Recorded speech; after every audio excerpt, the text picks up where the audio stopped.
back in the car like we never left. Welcome to the Confessions of a Not So Dangerous Mind podcast. I'd like to thank you all for spending some of this Say afternoon here with me in New York. But once again, we're going to skip past all that promotional jazz and get right to the guts of the episode.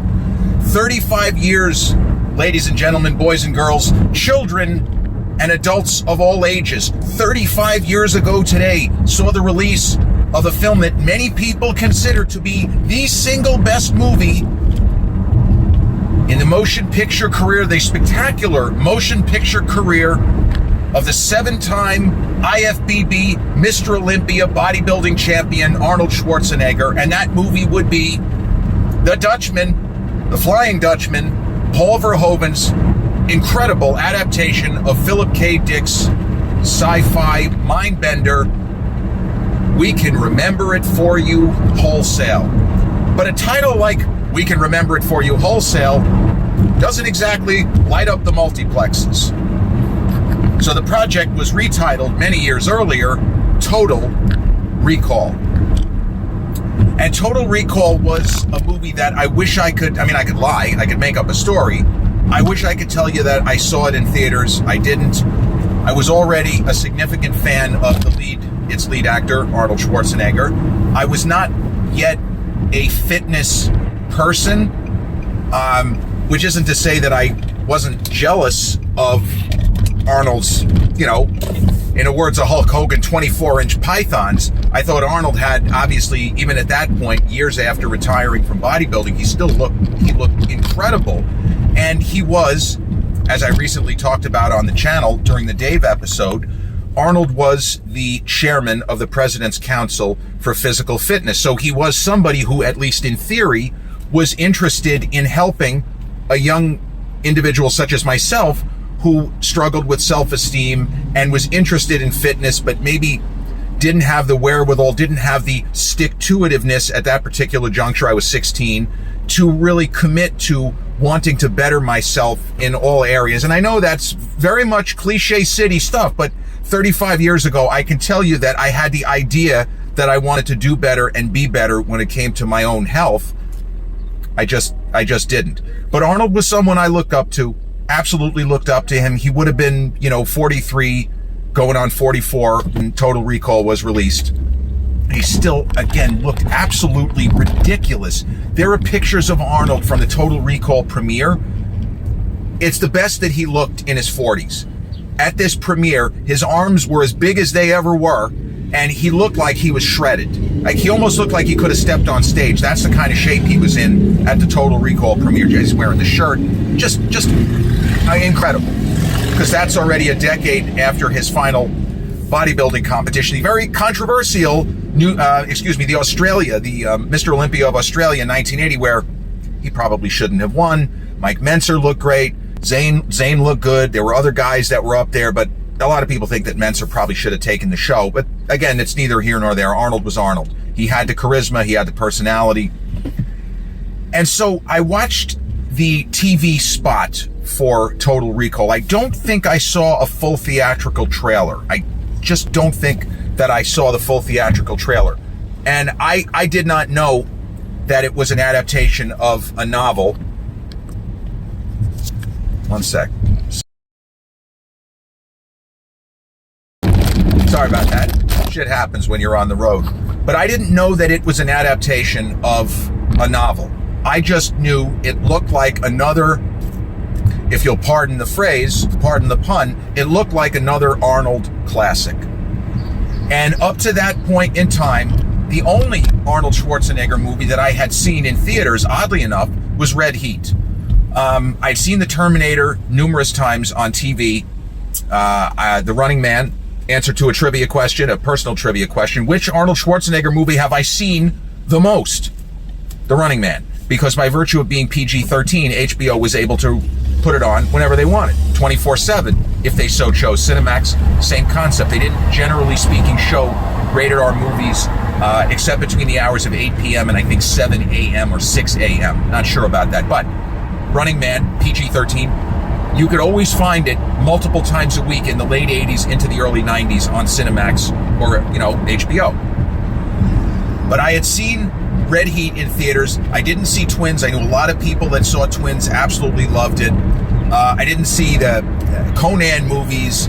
I had not seen Raw Deal, and Predator I loved. I watched that a million times. I taped it, and I must have wore out the tape, similar to what I did with Die Hard, another film by the fantastic action filmmaker John McTiernan. I recently talked about him on the Die Hard with a Vengeance episode.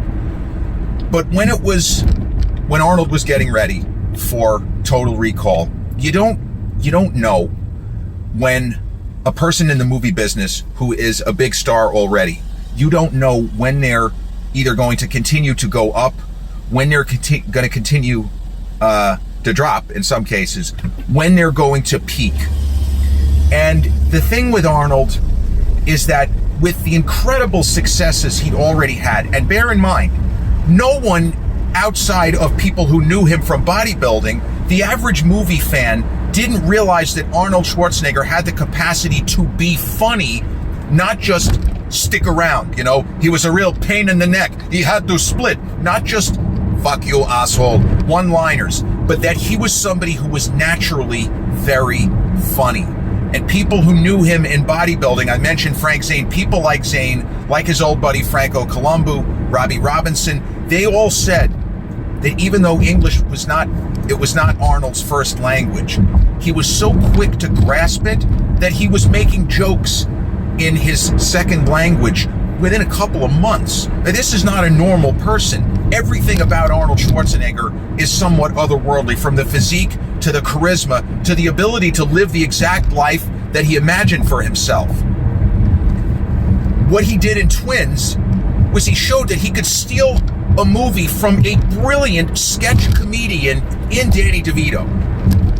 I think Danny has more screen time. Arnold is running shit in that film. It's his movie, and audiences of the day couldn't believe, how is it possible that he could be good at comedy?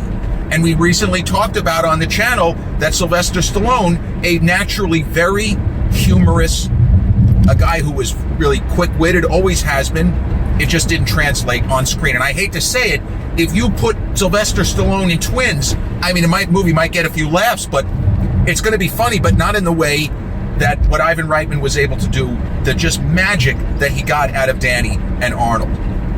So with that in the rearview mirror, Arnold had another comedy with Ivan Reitman just ahead, after Total Recall.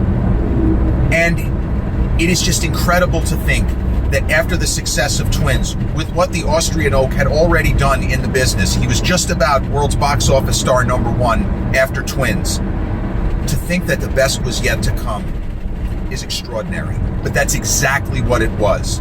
And the run-up to Total Recall, see, I didn't go to the movies as much as a kid as I should have. I was such a disagreeable, I don't want to say I was a brat.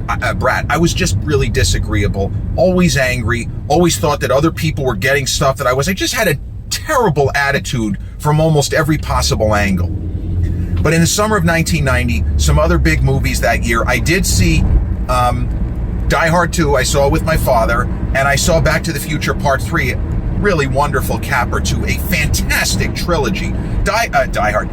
Back to the Future 2 is a much better movie than I thought it was when I saw it. I didn't see it in theaters. I saw it actually on the plane. Worst place ever to see a movie, according to Pulitzer Prize-winning, the late, great film critic. I always talk about him, Roger Ebert. Worst place to see a movie, and I thought Back to the Future 2 sucked because my first time seeing it was on a plane. Now I feel like the movie is touched by genius. But other films, other big movies from the summer of 1990, Tom Cruise, right? He's out 35 years later with Final Reckoning, Days of Thunder, Tom Cruise. And I know there were other big ones in the summer of 1990. Oh, Adventures of Ford Fairlane, Rennie Harlan, 2 films in one summer. It was a great time at the movies, but I did not see Total Recall in theaters. I'm sorry to say, as much as I was interested, I don't remember doing the thing I did later in the year where I punted opportunities to see both Goodfellas and Home Alone in theaters. My mom asked me twice. She saw Goodfellas with 2 different people. Both times, I don't want to go. And my dad and sister went to see Home Alone. Dad was still in his 40s at the time. He would have been 48. And he took my sister, who was also, maybe she was in first grade.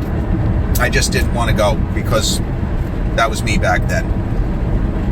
But I don't remember anybody saying, oh, you want to go see Total Recall. I could have just gotten myself to the Sunrise Mall to see it because it was playing there. I lived a couple of miles from the mall. I didn't drive yet, obviously. Driving age of 17, then as now in New York State.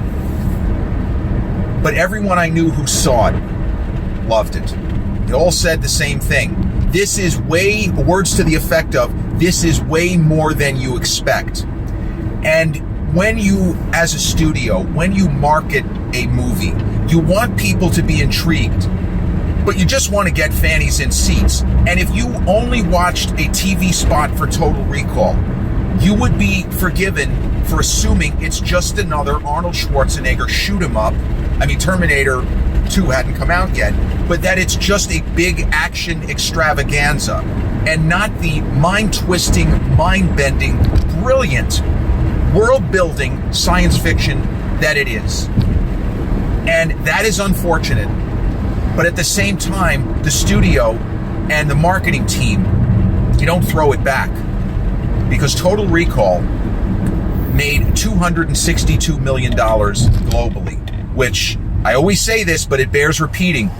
$262 million is a big pull now for a film with, $60 million budget. But you do the math, and you talk about the time value of money and inflation adjusted, and like I say, dollar for dollar, which is another way that I would say inflation adjusted, dollar for dollar, Total Recall was an enormous, massive hit. And there's no IP, as there already was with Terminator 2. There was the built-in audience, because Terminator 1 was a hit, but it wasn't as big of a box office hit as you would think, given how enormous Terminator 2 was. Total Recall, without any IP, a book that very few moviegoers of the day were even familiar with.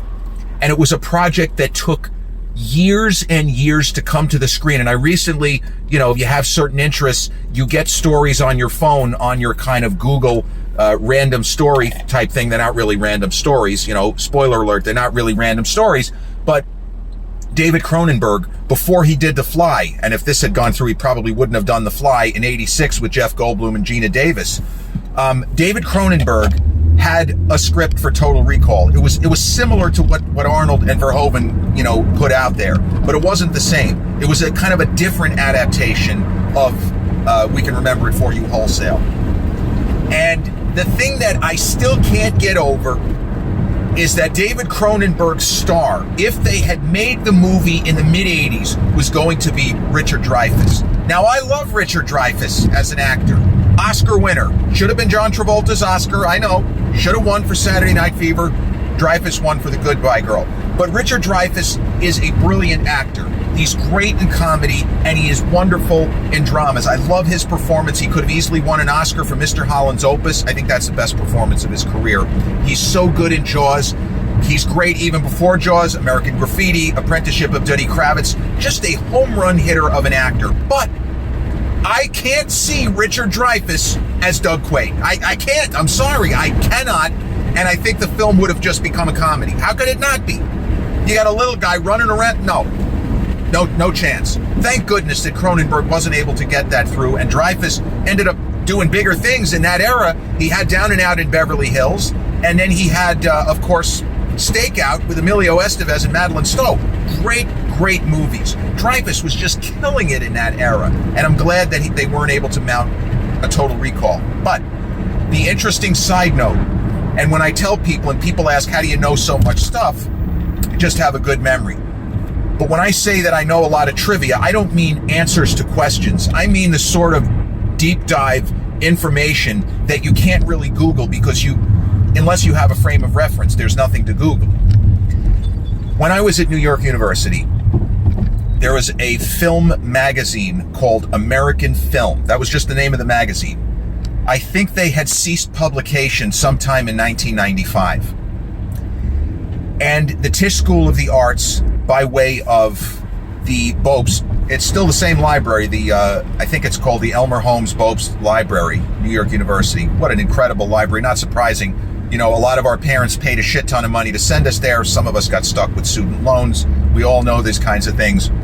But the Bopst Library, I went there and I was looking at some of the incredible collection of film comment, which still exists, and American film.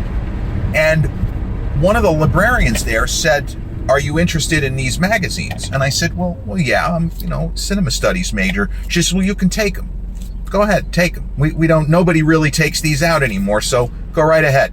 So I got myself a really nice collection of American Film magazine. But in one of the issues that I read, there was an article on, and this is the kind of stuff I love, and certainly as a 21-year-old, this was manna from heaven. Best unproduced screenplays. As of, this would have been about 1986 or 87. One of them was Jacob's Ladder, which ended up getting made. Another one was At Close Range. That's the film with Sean Penn, his brother Christopher Walken, and Madonna's famous song Live to Tell. So this would have been probably 85 going into 86. Another one was Total Recall. And at this particular point, and I'm sorry, River's Edge, a movie with Crispin Glover, Dennis Hopper, and a very young Keanu Reeves. That was another movie that they didn't think was ever going to get produced. And Total Recall, this was after the attempt with Cronenberg and Richard Dreyfuss. They said this film's never getting made. If David Cronenberg couldn't get it done with a star like Dreyfuss, it ain't getting made. That was the gist of the piece. But all of those movies ended up getting produced. And that's something that I like to see and like to find out, that there was a certain stick-to-itiveness within the movie business that eventually we're going to be able to get this done. We're going to be able to get this movie made, etc., etc. So they got it done. They got it made. And what I remember about the critical reception to Total Recall is that people were surprised. The critics at large, and I should point out, I mentioned Roger Ebert. Roger Ebert was an enormous fan of Total Recall. I think up to this point, he had it as not only Arnold's best performance, because he loved what Arnold did in, spoiler alert, he plays two characters in this film, for those who don't know. Ebert almost gave it 4 stars, and he started his review with the quote, "There will be people who dismiss Arnold's performance in this film." Meaning they're just going to assume it's typical Arnold, wisecracks, and the guy has 250 pounds of muscle, and et cetera, et cetera. He said, but Arnold gives a real performance here, and it is terrific film acting because his character is not presented as an indestructible Terminator. He's not even presented as a kind of indestructible 200 IQ genius as he is in the world of the movie Twins. This is a guy whose entire life has been fake, whose whole life apparently is a dream, and whose body belongs to someone else. And yes, he's still jacked, and yes, he's still lethal, but he plays it as a guy who is scared and doesn't understand what's happening and why. And it is a really good performance by Arnold. It's a really good performance, and he sells it. He just sells it beautifully. And the supporting performers, Ronnie Cox, famously many years earlier had a big role in Deliverance. He's great. And Michael Richter, another strong genre actor. I loved him in Starship Troopers many years later, and didn't like his performance in Next Karate Kid. That's just not a good movie. That was the problem with that. But you had Sharon Stone, she's total fire as Laurie, the wife. And Rachel Ticotin, who had been with Paul Newman in Fort Apache, the Bronx a decade earlier, didn't have as big a career as she probably could have, but perfectly cast in this film. And you understand why. You go on Rotten Tomatoes, the score is in the 80s, which again, if you don't know anything, you say, well, this, for just a big action, shoot 'em up, that's a very high score. There were some critics that thought the film leaned too much on graphic violence, but it's cartoon level stuff. It's not serious. This is not the kind of violence of a Terminator or a Terminator 2. There is a cheekiness to the proceedings. There is a little bit of a wink and a nod, in my opinion, from Paul Verhoeven, knowing that elements of this story are completely absurd and just going with it. And we as the audience go with it because we don't know exactly how it's going to turn out, especially when we find out that Doug Quaid apparently is a fictional construct. It has a little bit of the Hitchcockian element of North by Northwest, where everyone in that movie is looking for George Kaplan. And then it turns out there is no George Kaplan. George Kaplan is a fictional construct. Well, people are looking for Doug Quaid. Doug Quaid is not real. Doug Quaid is a fictional construct of two people, a man named Hauser, that's the other role that Arnold plays, and the kind of unfortunate asshole who's running shit on Mars, Cohaagen. That's the Ronnie Cox character. And this film succeeds in an area where most don't, where there is basically a two-villain structure. And the secondary villain is much more formidable and powerful than the primary villain. That is something that you don't see very often in Hollywood, but they use it to great effect here, and it works beautifully. And there are so many incredible sets, and the blend, I talked about a blend between CGI and practical effects and kind of old school special effects, also with regards to Die Hard with a Vengeance. But in this film, Verhoeven is able to blend the 1990 era CGI with practical effects, with also old school models, miniatures, and matte paintings. It's the stuff that I always talk about it because I studied it and I know a little bit about how it's achieved and all of this kind of stuff. But it is such great work by the supportive crew, not just the special effects team, but the set design team, the set decoration team. Everybody pulls overtime. It's so well done. And it is a movie that is a treat for the eyes. It is a joy to watch. And you can sense, because Paul Verhoeven, a very gregarious, speaks a million miles a minute like Martin Scorsese type of a personality, you just know that they all worked hard. They busted their tails. Arnold talked about it. He sat for a commentary on the DVD many years ago with Verhoeven, so they remained friends. But you could just see there are moments where Verhoeven had to be just rubbing his hands with delight at what he was able to do and what he was able to pull off, the risks that he was allowed to take and got away with, and everything in this movie works. There's not a bad performance. There's not a wasted beat. The story makes sense. And there are moments of real mystery. What's the story with this guy and Mars? What's going on here? And this was one of the elements from the David Cronenberg, Richard Dreyfuss version, where Cronenberg's talked about this. He couldn't figure out a third act because he didn't want to do, and I don't remember because I didn't read the book, how Philip K. Dick wrapped it up, but it was not really an action-oriented. There was action, but it was nothing like what we saw in the film. But David Cronenberg talked about he couldn't figure out a third act, and Dreyfuss, they couldn't quite figure it out. The whole thing with the reactor that Arnold puts his hand on, they wanted there to be some kind of a signature where only this guy could do it, but it got really convoluted, and Verhoeven simplified it and said, well, what the hell's the difference? He just needs to put his hand on there, start the reactor, who gives a shit? And it turned out that nobody cared. That, okay, so it didn't specifically have to be him to start the reactor in the manner of what Cronenberg was trying to figure in the original version of the story that he was going to attempt, the Total Recall of him and Richard Dreyfuss. So the movie hit, people loved it.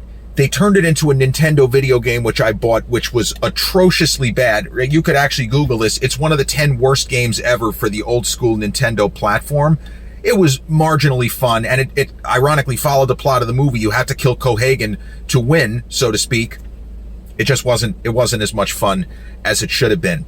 And so it crushed the box office. It did really well as far as rentals and sales, because I'm pretty sure that Total Recall, when it hit VHS in time for the Christmas season, not surprisingly, of 1990, as with Goodfellas and Home Alone are in theaters, Total Recall is being sold, and you could rent it, but I think it was sold for, in some places, as low as $15. I knew a lot of people that bought the VHS, a studio copy rather than taping it, and watched it time and again. It's the sort of movie, even though it is brutal, it is bloody, and Verhoeven had to pass through a couple of times because they were going to rate it NC-17 the first time through, or maybe not even give it a rating. That part I'm not sure of, because the NC-17 rating had just started at that particular time in history.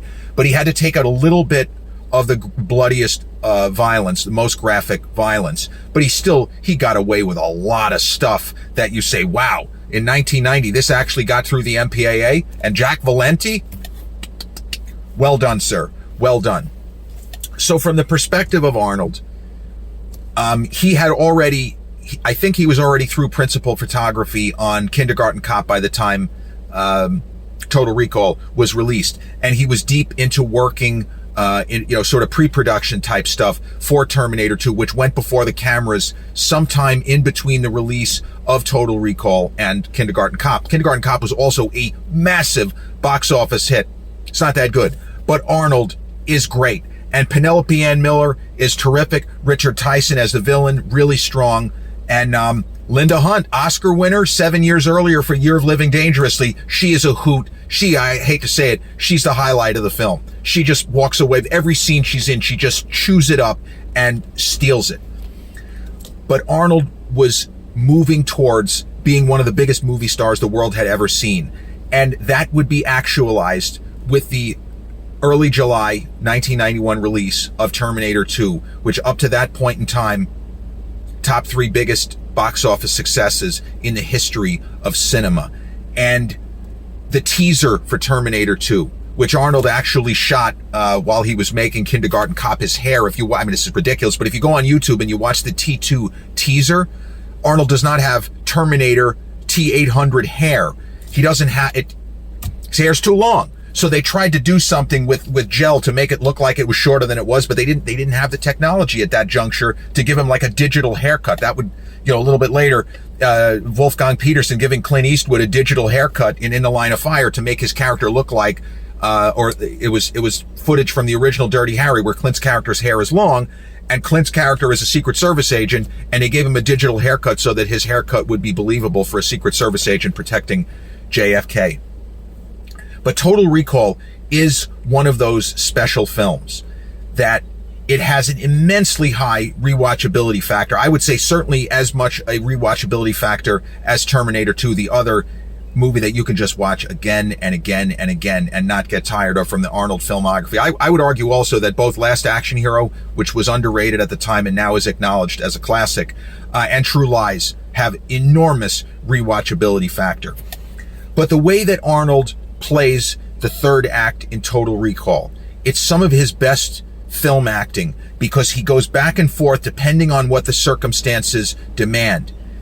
Deadly serious, no pun intended, or still jovial and lighthearted, almost in a comic book sort of way. It's really, really good. And the way the film has an open ending, Arnold likes to think that the events of the story are on the level. And Paul Verhoeven, although he doesn't say it in words in the commentary track that he did with Arnold, he pretty much lets us know it's all a dream.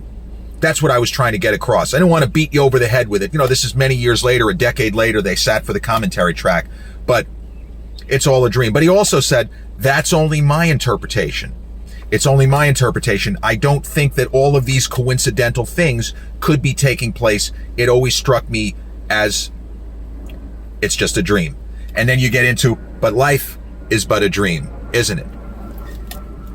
Total Recall, directed by Paul Verhoeven from a novel, I almost said Do Androids Dream of Electric Sheep? That's Blade Runner. We Can Remember It For You, Wholesale, by the late, great Philip K. Dick, and starring Arnold Schwarzenegger, Rachel Ticotin, Sharon Stone, Ronnie Cox, and Michael Ironside.